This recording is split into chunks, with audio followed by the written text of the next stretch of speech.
Professor, ao longo da história da igreja, ocorreu a perseguição religiosa, ela não é uma coisa de agora. O que o senhor poderia falar sobre nós? Existe um sentido bom? A gente está indo num sentido bom da história? Ou a perseguição ela tem se intensificado? Na história da igreja, nós tivemos vários momentos de perseguição, né, em vários lugares. Então, se nós pensarmos, por exemplo, naquilo que nós convencionamos chamar de igreja primitiva, nós temos um momento de intensa perseguição, né? Nós não podemos nos esquecer que, inicialmente, o cristianismo ele se espalha, né, entre determinados segmentos na Palestina, e depois ele se espalha pelo mundo antigo, mas geralmente associado a determinados grupos, a determinadas classes sociais, principalmente os mais pobres, né?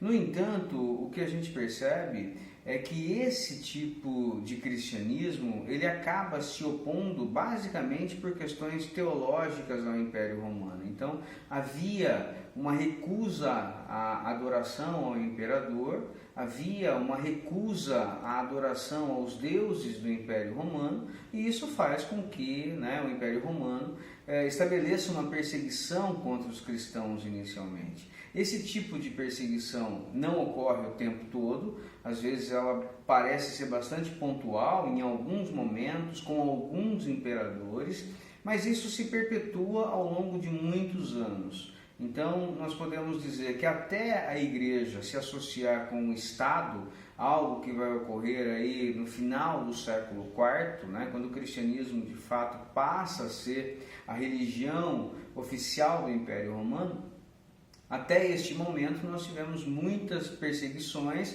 Não é uma perseguição que ocorre o tempo todo, ininterrupta, mas tivemos muitos momentos de perseguição ao longo desses quase 400 anos iniciais da história do cristianismo.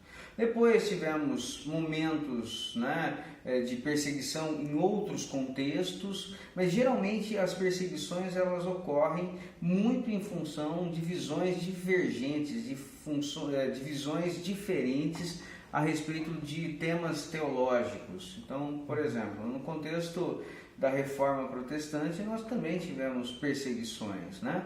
Onde você tem uma hegemonia católica, geralmente os protestantes acabavam sofrendo. Onde você tem uma hegemonia protestante, os católicos acabavam sofrendo.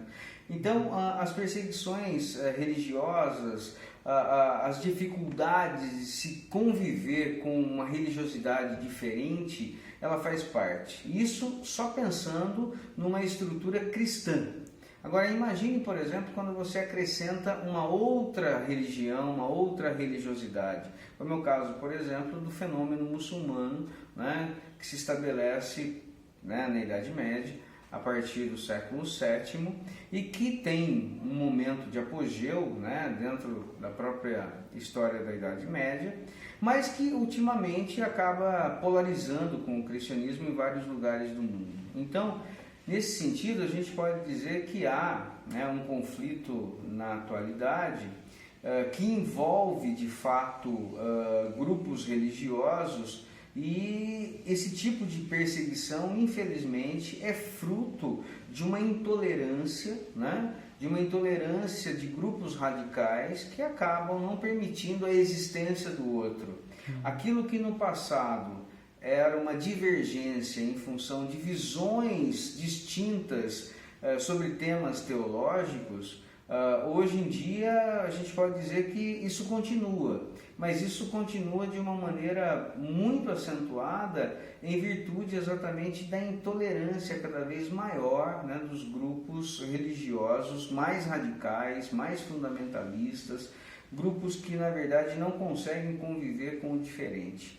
Então, a religiosidade, né, voltando à sua pergunta inicial, bom, como que nós estamos? Né? Nós estamos aí numa situação atual onde a história nos ensina que perseguições religiosas sempre aconteceram, tá? As perseguições na atualidade, elas se dão exatamente no interior de sociedades onde há o predomínio de grupos radicais, de grupos fundamentalistas, de grupos intolerantes.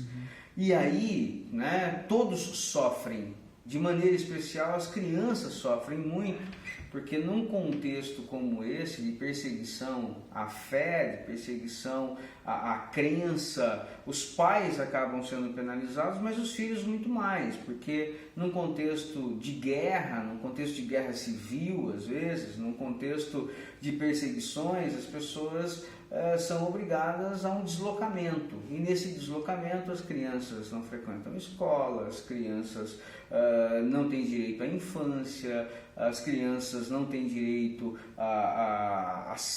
não têm direito e não têm acesso, né, a coisas básicas ligadas à saúde, por exemplo, vacinação, alimentação adequada, enfim. Então as crianças ficam com o seu futuro completamente instável em virtude exatamente